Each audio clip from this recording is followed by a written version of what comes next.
Well, this session is a focus on building a circular economy on the path to net zero. And to introduce your panel for this session, we've got Lisa McLean, who is Chief Executive Officer at Circular Australia, Professor John Thwaites, Chair of the Monash Sustainable Development Institute and Chair of the Ministerial Advisory Group on the Circular Economy, Ashley Morris, Chief Executive Officer at Surreo, and your moderator for this session is Kate Griffiths, Executive Manager of Research and Policy at ACSI. So please welcome your panel and moderator. Well, thank you everyone, and welcome to this next session. By way of introduction, for much of human history, many humans have operated on a linear economy, so turning natural resources into products which are destined to become waste due to design and manufacturing practices. The circular economy is somewhat the opposite of that. It aims to eliminate waste and reuse resources consistently. And this is more than just a focus on plastics or recycling, although those are, of course, important aspects of circular practices. Some statistics suggest that up to 90% of extracted resources are being underutilised or wasted. Others suggest that the global economy currently uses 74% more biological resources than what ecosystems can regenerate. Whatever the definition of sustainability, these statistics suggest that our linear practices are not meeting it. The risks are clear. But also, we've talked today a lot about the opportunities. What are the opportunities with the circular economy? Adopting circular practices across 5 key sectors could reduce annual emissions by an estimated 9.3 billion tonnes by 2050 and could unlock an estimated $4.5 trillion by 2030. And while decarbonisation of the global energy system could address around 55% of greenhouse gas emissions, circular practices can take care of a significant proportion of the remainder. In this session, we're going to explore some of those risks and opportunities. We're going to open with some introductory remarks from each of our panellists, followed by discussion, so please do keep the questions coming. Please join me in welcoming our panellists. We'll go first to Professor John Thwaites. Well, thank you very much, Kate. And I'd like to acknowledge the traditional owners of the land where we are today.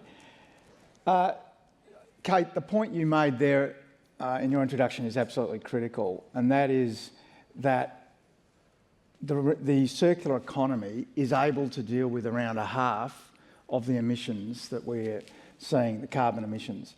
And the fact is we're not going to get to net zero unless we have a circular economy. You highlighted some of the areas. Another that's been of real interest to me over the years is buildings, where we've always looked at the operating emissions of buildings, but not the embedded emissions. All the emissions in the bricks and the concrete, the cement, the products that go into the buildings. Currently, that's only about 16 to 20% of emissions. But as we decarbonise the grid, that's going to rise to more than 80% of the emissions of buildings coming from those embedded emissions. And it's a good example of why we have to focus on the way in which the products that we use are made. And of course, what we do with those products at the end of life of a building or anything else. Now, I think we're going to hear more from Lisa and Ashley about those issues. I wanted to focus on the role of government in all of this, because frankly, government has a huge role to play if we're going to have a circular economy. Our current market framework, our current regulatory framework doesn't provide the incentives now for companies to be circular. And that's essentially because, in the technical jargon, externalities are not priced.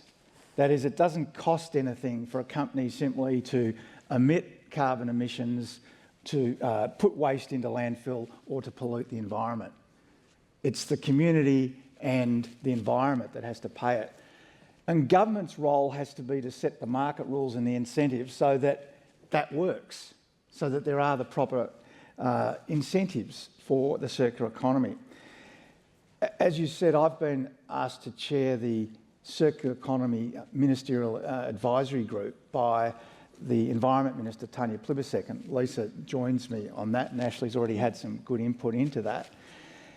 And Minister Plibersek has asked us to be very practical in our advice, to give her advice about the practical things the Commonwealth can do to make the incentives right so that we can have a more circular economy.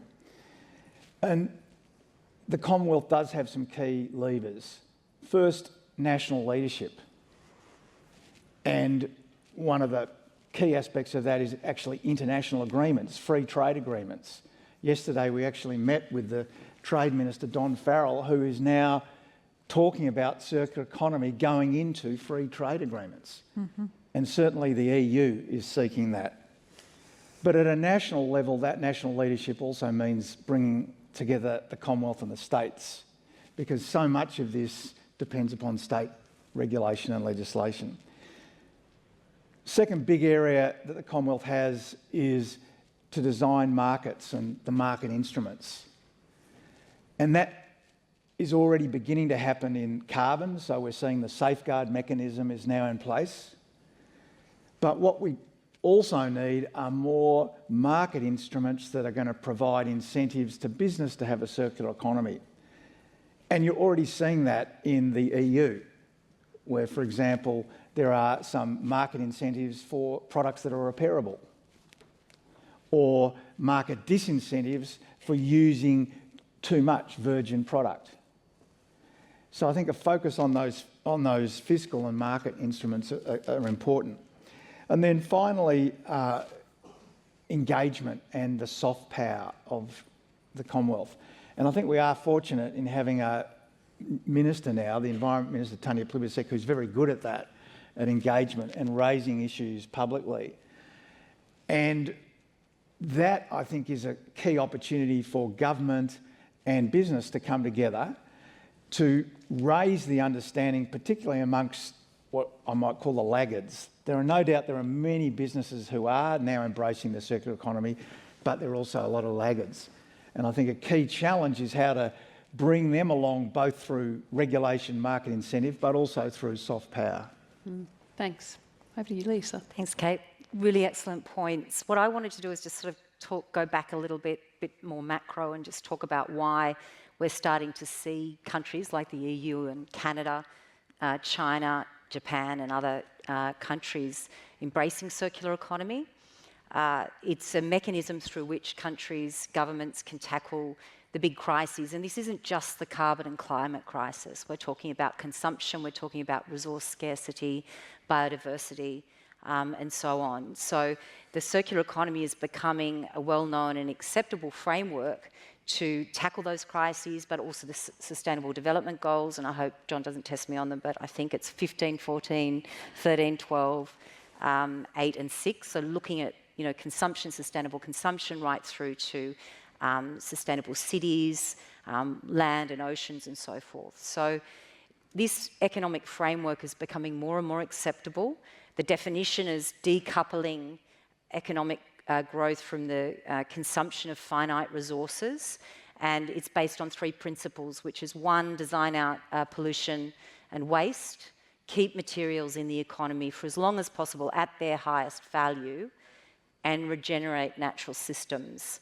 So and in Australia, John's talked about the commitment, which is really exciting. It's come off the back of China Sword, which saw us having to take responsibility for our waste streams in paper, in tyres, in plastics and glass. Then, of course, COVID, which impacted on lots of the supply chains of pretty much every business in the country. And then those changing geopolitics and trade relationships. So the circular economy is really a great opportunity now, and particularly with the new federal administration, to be focusing on what capabilities we need to rebuild.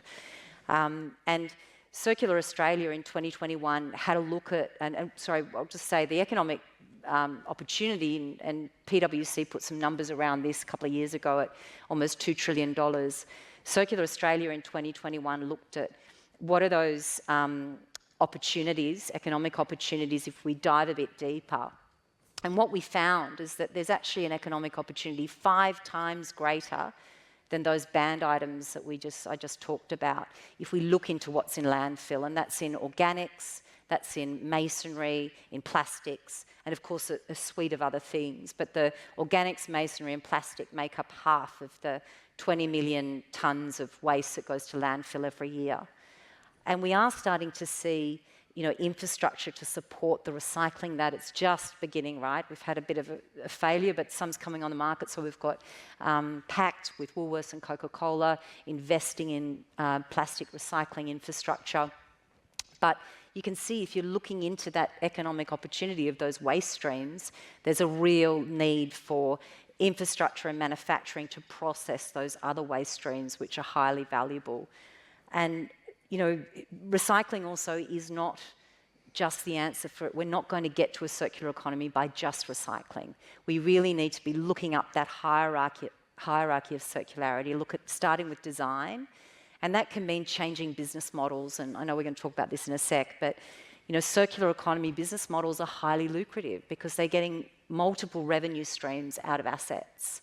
And we've seen this, some businesses like Caterpillar have been around for a long, long time, which can dismantle their assets like Lego and recreate them and own them and get that uplift and value from keeping them in the economy for longer. So there's big opportunities across sectors as businesses start to turn their heads towards circular economy and understand that they can, if they can get that residual value and that uplift by controlling their assets and getting more life out of them. Over to you, Ashley. All right. Well, I wanted to really join the panel today as the organisation I lead, Choreo, is a boutique circular economy consultancy. We've been working on this field of practice since 2017, from a pilot project with small to medium enterprise to today where we work with most of Australia's largest businesses, most of those listed companies, a lot of which you may be invested in, who are really pioneering the circular economy and taking it out of theory. You may have been well across the theory, but really now, putting this into practice. And I want to talk about why business are doing that. And it is really an efficient and effective approach to address the interconnected challenges that they're facing. There's an enormous amount of fatigue amongst private businesses on water, energy, biodiversity, nature, First Nations, land use, and the list goes on. And so circular economy, as our two co-panelists here were sharing, it's a systemic framework. It enables that efficient and effective approach. It supports good governance inside business, enables them to increase their resilience in the face of continual market pressures on ESG, other factors into supply chains. So for us as a company, I really want to encourage you to ask me questions around what it's like, working with Rio Tinto on diversification of their portfolio in copper. They're looking to create and produce copper from mine waste and build a business that's larger than theirs today through circular economy principles and practices. Through to L'Oreal and their focus here in Australia on how they look at their entire supply chain, packaging and broader network to make sure they keep resources in use. It is not just one type of business that's approaching the circular economy, it's across all key economic sectors here in Australia, and most of our supply chains are heavily linked globally into places where we see primary manufacturing. So it's about supply chains and relationships, collaboration and coordination that I heard in the previous session around just transition as well. Great, thank you. So we're going to move to a period of discussion now. So please do keep your questions coming. I'm sure that you have many on the topic. I know I do. So, but of course, I will take the moderator's privilege of getting started. And one of the things that I've been thinking about when I think about the circular economy is it's a great idea. It's really important. It is, obviously clearly necessary to deal with some of our big challenges, climate, and of course we've articulated the other ones throughout the course of the day and then summarised nicely by Ashley just then. How do we take this big idea and start to see the changes that we need? So that's sort of a broad question and framing. And John, I might throw to you first. You set out kind of three levers that the government can look at from a policy perspective. But can you tell us more about what that looks like in practice? You gave a really great example about the free trade agreements, but what else can we sort of expect coming down the pipeline from a policy perspective?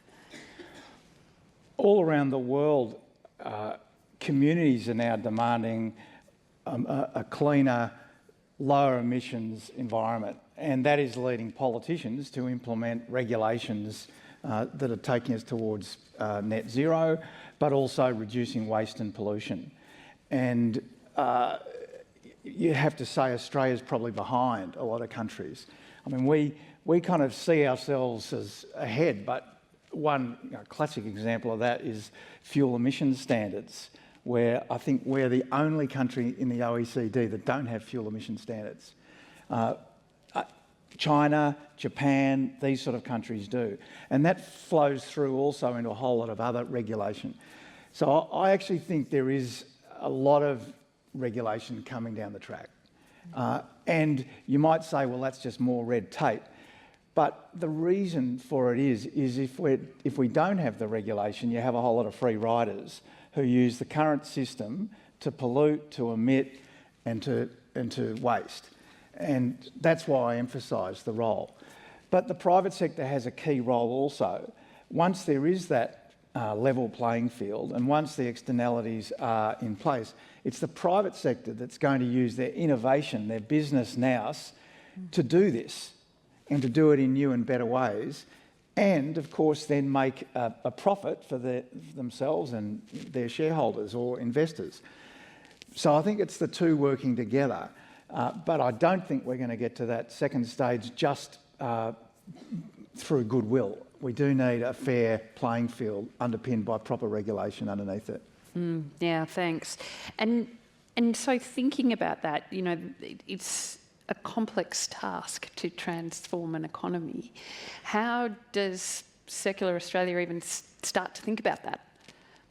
Well, we've heard this theme today, haven't we, in Net Zero and in other discussions today around working together and working in the commons, and it's really gritty, tough space to work, but that's actually what we need as well in circular economy, because one sector's waste is potentially meaningless to them and has no value to that sector, but has a lot of value in another sector. So the coordination and common definitions around taxonomy, around metrics are really, really important. Obviously, the federal government's got a big role to play there. And Circular Australia has been very interested in hand-holding, particularly to rebuild supply chains. And the work that we've done, one example is around hospital plastics during COVID, at a time when it was a very difficult time to be doing something different and changing those supply chains and practices. We assisted in St Vincent's collecting needle caps and ampules, linking them up with a manufacturer in regional New South Wales to turn those into wind farm components and roller door wheels for the built environment. So hand-holding around supply chain is a really important part of it. But I think also the research that I just talked about a little while ago around those key sectors, identifying that with shared data is really important.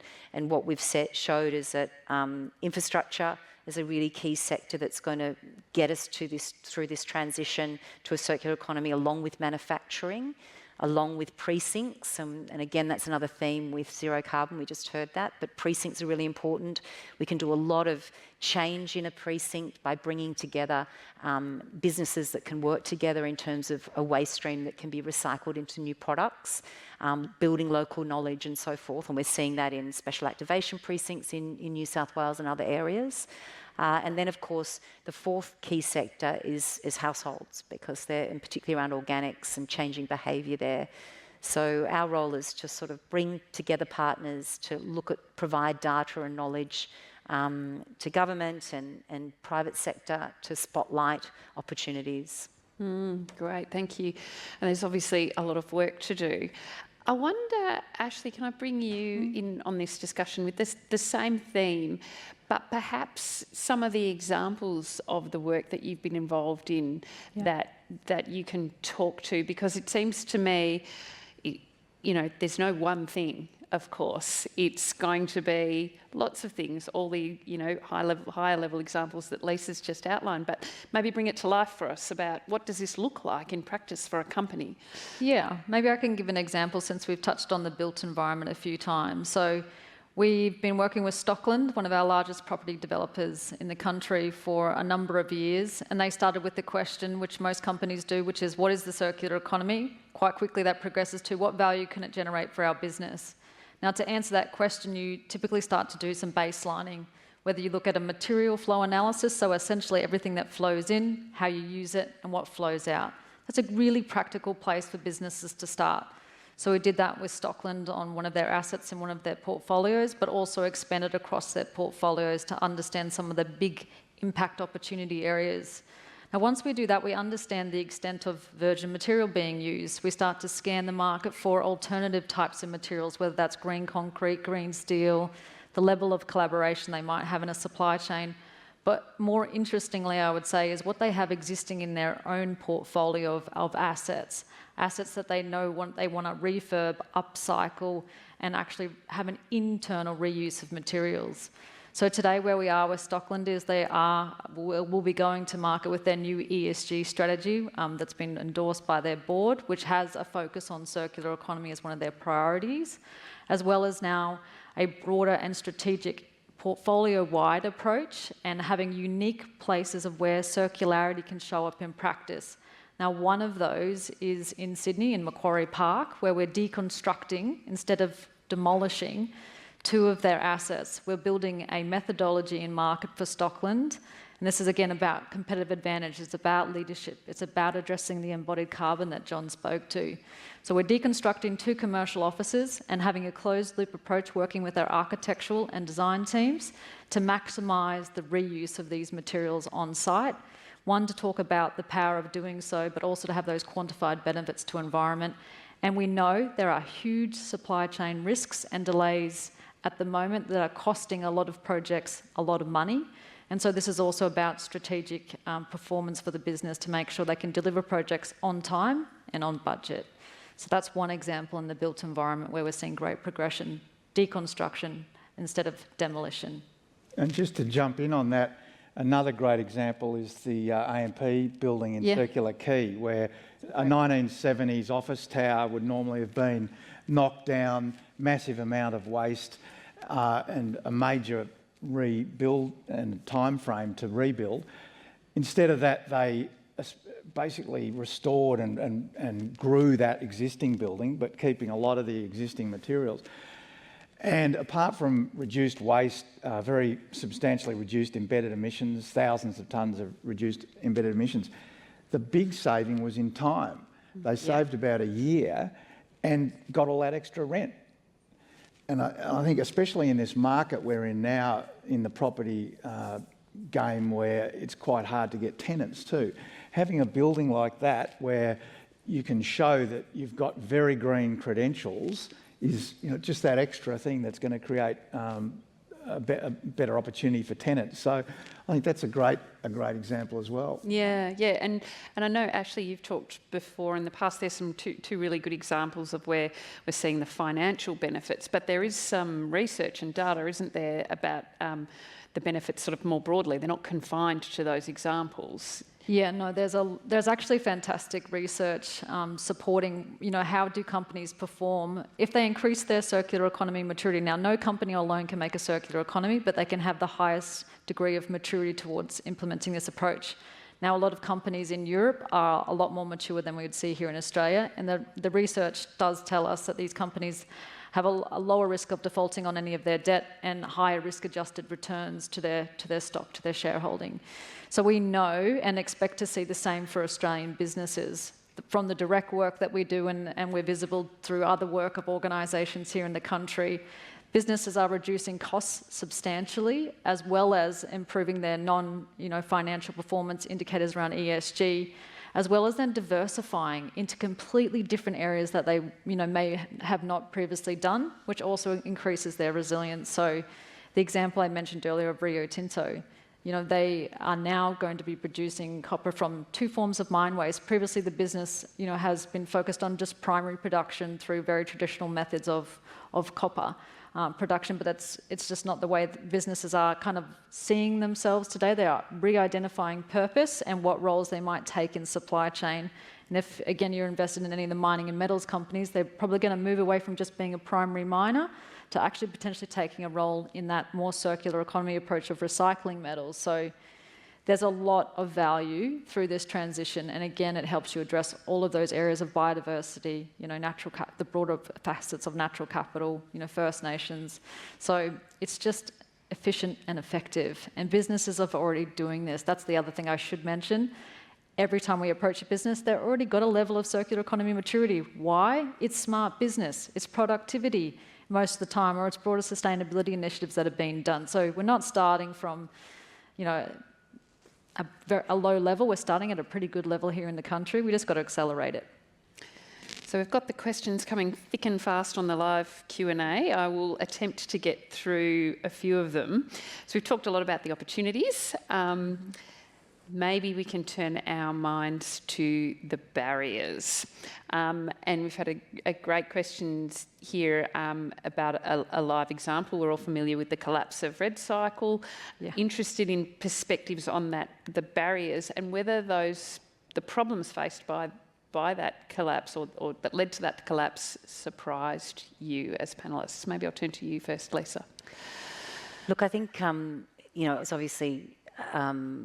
we're in a transition. Australia's behind. You've heard from John and our discussion here with Ashley as well about where Australia sits in this. We are turning our head to circular economy a bit later. And there's been some, startups and innovators that are working, at this side, doing really well, radical things like as a service, car share, we know about that, but you can get all your cleaning products as a service, fashion as a service.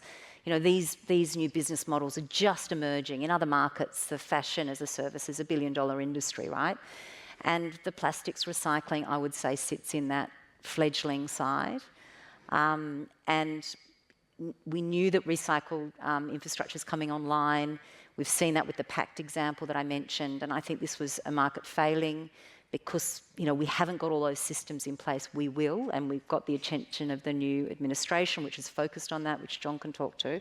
And I think that, there are going to be mistakes. There are going to be failings. We're not going to have a perfect transition. Same as the carbon transition, it's the same with the circular economy transition. So getting that right is a systems response, and it does need the right market settings, the right incentives, and also identifying what are our strengths, what are those resources we are going to actually invest in and work on. And, I think about water, a lot of the water utilities at the moment. In Sydney alone, we flush away 1.8 Sydney harbours every year of water that could go back into for environmental flows, for example. We've relied on desal, and we've relied on dams. They've been our only real levers to manage water and equity to water. Now we need more water because we need to cool, particularly in Western Sydney and other jurisdictions around Australia and South Australia. So changing these business models is really critical. It takes time, and mistakes are often made as big organisations try to do that. So I think on the positive side, we're going to see a lot more capability coming online. And hopefully now we've learnt by that we need the right mechanisms and incentives and investments to prevent the repetition of that in different other resource sectors as well. Yeah, and look, there's obviously an appetite for it, I think, amongst consumers as well. And one failure doesn't mean a failure of the concept more broadly. Of course, I don't even need to say that, but, And just to be clear, RedCycle wasn't a case of the circular economy failing. No. It was that they weren't actually doing the circular economy.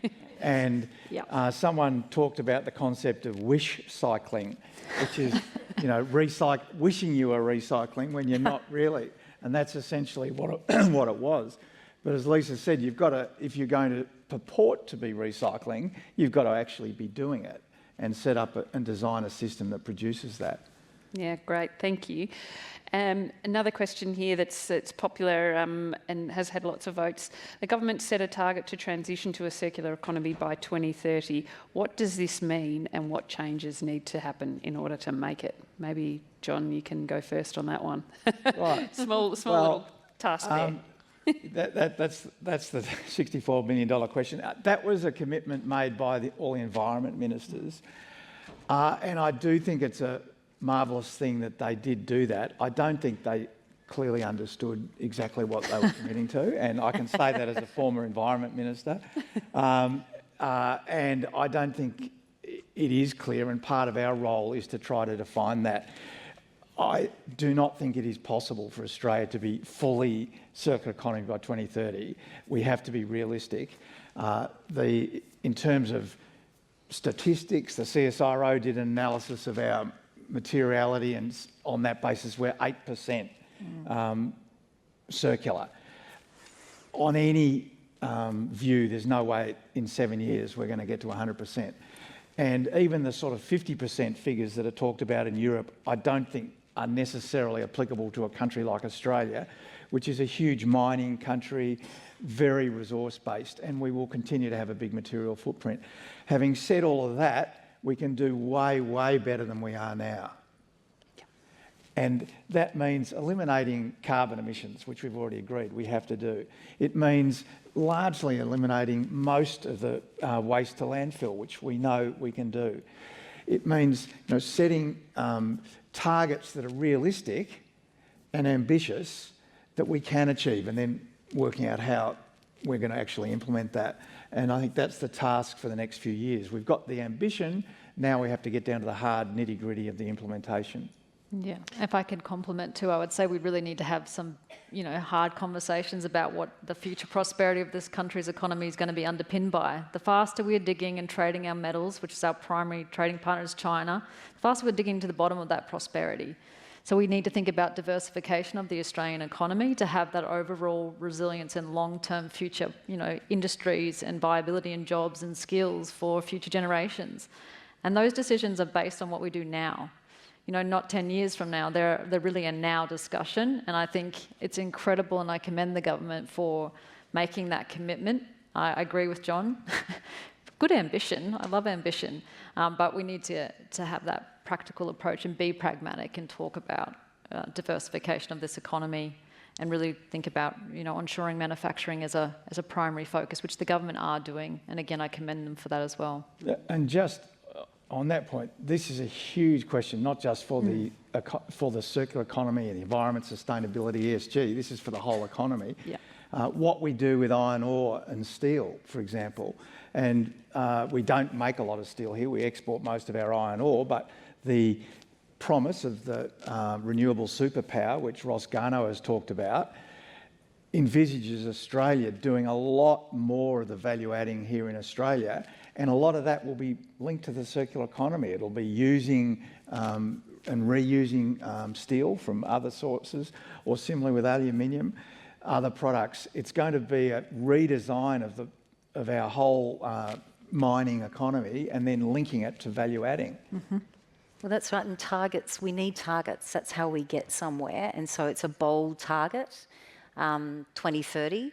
I think it's definitely caught everyone's attention. It's got to be managed, and we've got to understand what is going to be delivered by 2030, but it's absolutely fantastic that it's been set.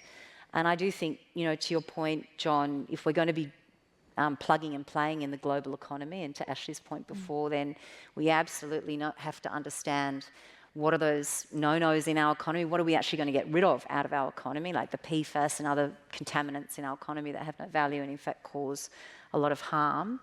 And then where's those areas in those resources and manufacturing and remanufacturing that we can really leapfrog other countries and be leaders in the development of those products. So massive restructuring of our economy, and we've got a government that's committing the $15 billion to that manufacturing onshore, which is going to get everyone thinking, isn't it, about how does that affect my business? What are the opportunities now for me?